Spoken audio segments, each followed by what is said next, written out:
Creak, creak. In my wedding dress, I stood frozen in front of my soon-to-be husband's waiting room. I heard a strange noise coming from inside, a small shaking sound of a table and a raspy voice. A thump, thump. I had a bad feeling. I opened the door just enough to peek inside, hoping not to be noticed. There, I saw the back of my fiancé Daniel standing in front of the table in his tuxedo. I had always imagined how handsome he would look, my pride and joy. But what I saw filled me with utter despair. Trembling, I held up my smartphone and started live streaming.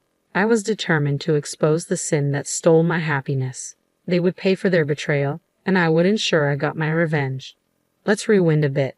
After graduating from university, I started working as a spatial designer. I've been working for 4 years now. While being a designer sounds glamorous, the reality is that the salary is low and the workload is heavy, especially on weekends. I've been working tirelessly, and recently I've been entrusted with designing stores for famous brands. I finally felt like I had made it. At the peak of my career progress, my boyfriend Daniel proposed to me. We met through a mutual friend during our university years and started dating as sophomores. Daniel, who was both academically and athletically gifted, was popular at the university. He graduated with honors and excelled in the futsal club. Even after we started dating, girls who were popular on campus continued to confess their feelings to him. My friends thought he seemed like a playboy, but I never doubted his faithfulness.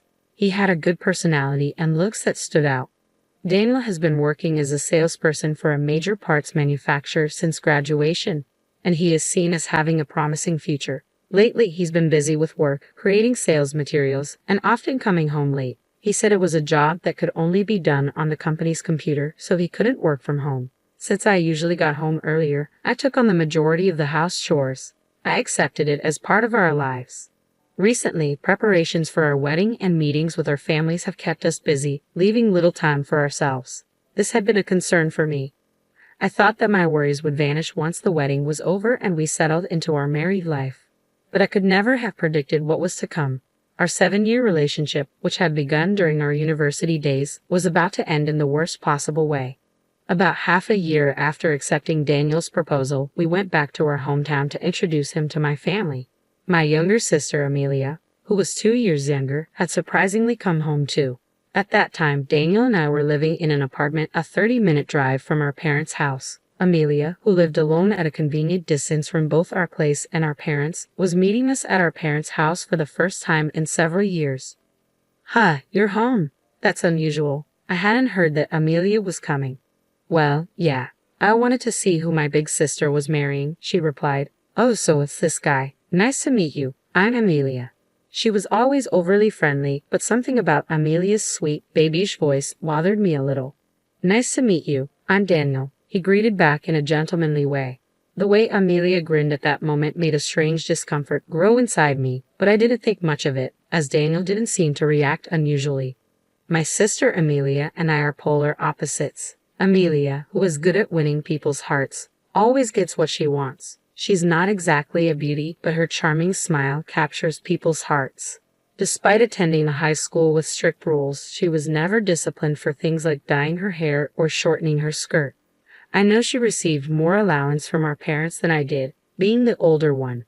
From the day she was born, she seemed to know what to say to please others and act in a way that made her liked by everyone.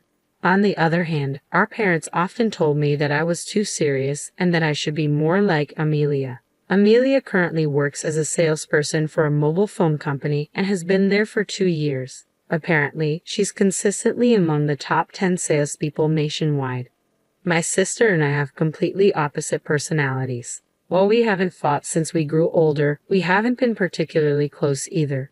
There were times I wished I could be more like Amelia, who knows how to navigate the world effortlessly. But now I have Daniel, and a happy life awaits us. Sure, there were moments when I felt envious comparing myself to my younger sister, but now I was about to start a new family with the love of my life. I had a positive outlook on life at that time. 3 months passed and we finished registering our marriage. Preparations for the wedding ceremony were steadily proceeding. I was mainly the one pushing forward with the wedding plans. Daniel, in his 4th year at the company and taking on more responsibilities, sometimes couldn't come home due to work. Initially, Daniel was enthusiastic about the wedding ceremony, but gradually he showed less and less interest. Hey, about the wedding guests. I just got home and I'm tired. Can we do this another time? Besides, do whatever you like. I trust you. Oh, and I will be coming home tomorrow. He would casually dismiss wedding topics like this. Deep down, I was frustrated, but I took a deep breath to calm myself down. Are you sure you're okay taking on so much work before the wedding? Aren't you tired? I'm fine, thanks.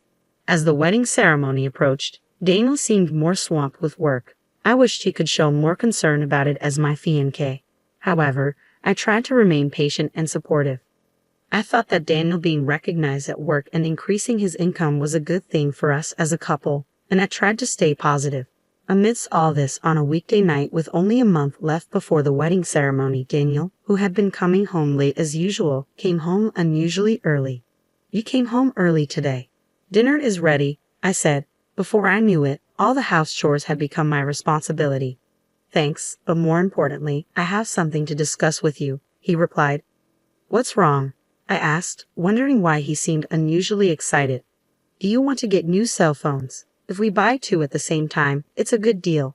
Some I do business with said they can give us a bonus for introducing their services. It was true that I had been wanting to replace my cell phone, and Daniel had been complaining about his old one. But considering the expenses for the wedding ceremony, we needed to save money. What's the bonus? New models are expensive, aren't they? It's about $4,000 for 2. The bonus is $4,000. His explanation about the bonus faded as I fixated on the amount. Well, actually, I already bought them. Excuse me.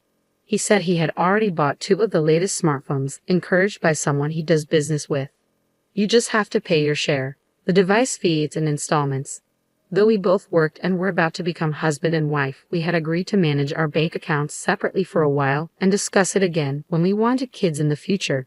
So now, he wanted me to pay for my portion of the phone he had bought on his own. But what's bought is bought, and we can't return it. I remembered we were planning a surprise using smartphones for the wedding ceremony.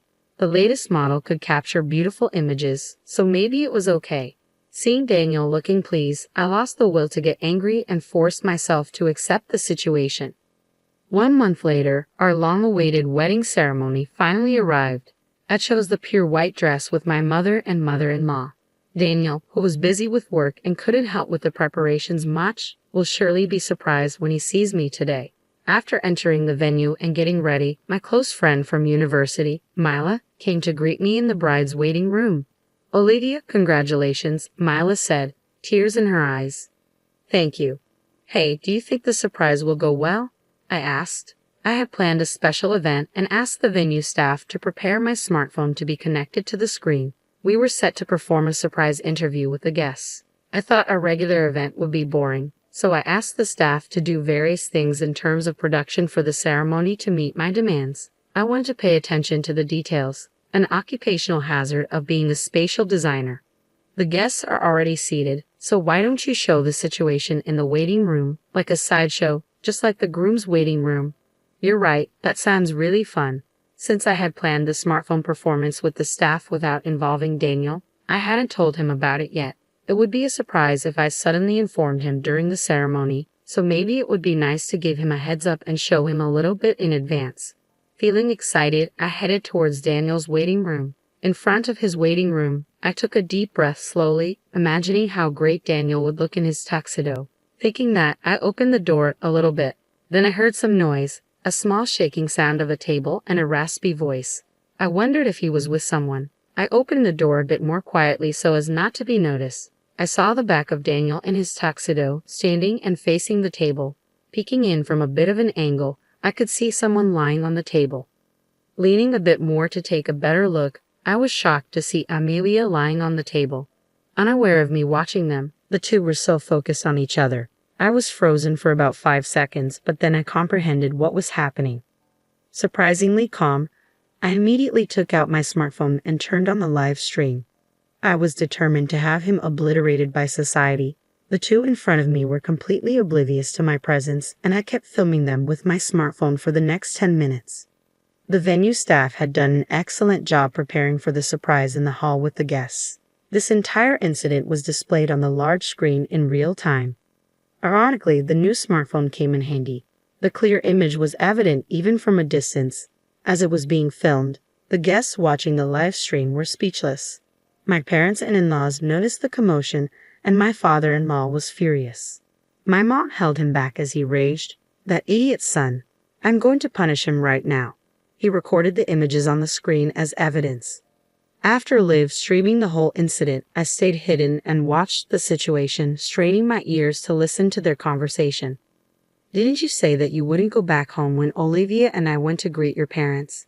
It seemed they were talking about the time we went to greet my family half a year ago. "Sorry, I just thought it'd be fun and popped in. Your sister was a bit sucky, wasn't she?" She looked hilarious. It was tough pretending it was our first time meeting each other, but we weren't found out, were we? Anger welled up inside me. Was all that pretending to be meeting for the first time just an act? I couldn't believe they'd had a relationship since half a year ago. She basically never suspects me of cheating. I've never been caught since university. This guy was a serial cheater. I couldn't stop trembling with all the anger I have for him. I momentarily became dazed with shame and emptiness, realizing I had never doubted his fidelity once in the 7 years we've been together since our sophomore year in university. As the two adjusted their clothing and started heading in my direction as if nothing had happened, panic set in. I needed to avoid being discovered. I stepped away from the door and quickly headed for the family waiting room. Inside, both my parents and my in-laws were there, all seemingly at a loss for words. My mother was sobbing uncontrollably, unable to accept my sister's betrayal. Although I should have been the one crying, oddly enough, I didn't shed a tear and just stood there silently.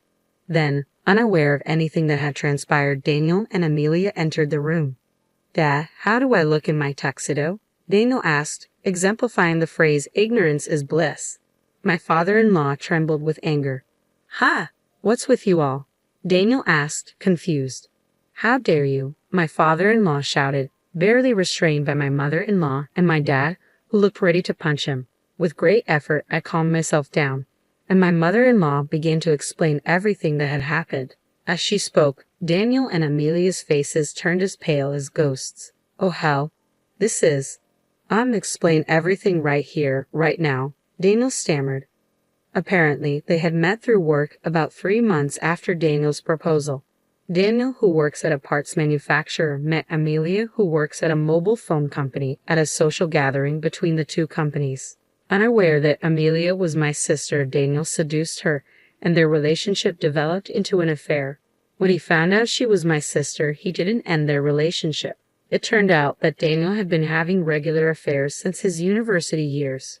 To have not noticed and married him filled me with an indescribable mix of emotions. I was ashamed of how insensitive and unaware I had been. "Oh, I want to marry you, Olivia. I guess you could call this me being too young and not thinking about the consequences at all. I couldn't help but cheat. I'm really sorry, but I swear I'll turn over a new leaf and be devoted to you from now on." Even if he apologized, it was too late now. I had already decided to divorce him. I had nothing to say to this utterly irrational and foolish man. But let me just say this. When you apologize, you should say, "I'm truly sorry," right? Why don't you just start over as a grown-up? "Oh, I'm truly sorry," he stammered. My sister Amelia remained silent, looking down. She was still trying to rely on others even at a time like this. Instead of feeling anger, I pitied her. I left Daniel, who didn't want a divorce, behind as I walked out of the waiting room. I hated my serious personality even at a time like this, but now handling the guests was my top priority. I headed straight to the venue and went around apologizing to the wedding staff and guests. All the guests looked at me with sympathetic eyes. Daniel's associates, friends, and colleagues said, "We will make him take responsibility." At that moment, my feelings of disappointment were stronger than my anger. However, there were people whose expressions couldn't hide their outrage, as if it were their own matter. Above all, it was clear that the two had lost their social status, credibility, and all the relationships they had built with so many people. 1 week after the nightmare wedding, Daniel lost his position at work and had to resign. Several of our mutual friends from university were also invited, but all of them said they had cut ties with him. Amelia was also fired because Daniel's workplace contacted hers about their affair. They were disowned by their parents who had loved them so much. I claimed damages from the two of them and filed for divorce. 2 months had passed since the wedding, and just when I started to think, was that incident really a dream? I received a call from the venue. To my surprise, they invited me to work as a wedding designer. Apparently, they appreciated my abilities as a designer in the planning and production of this wedding. For someone seriously considering career advancement after the wedding was canceled, it was a dream come true. I accepted the offer without any hesitation. Now, I'm a wedding designer and have become somewhat known in the industry. I work hard every day to make other people's weddings happy, even though it's ironic that I've had a terrible wedding experience. By the way, I put the smartphone up for sale on an online marketplace right after the divorce. I guess Daniel had bought the 2 phones for my sister at that time. Since it was a new model that had just been released, I was able to sell it for the same price as if it were new. With the payment for damages I received from Daniel and Amelia, along with this money, I'm planning a very nice, luxurious solo trip.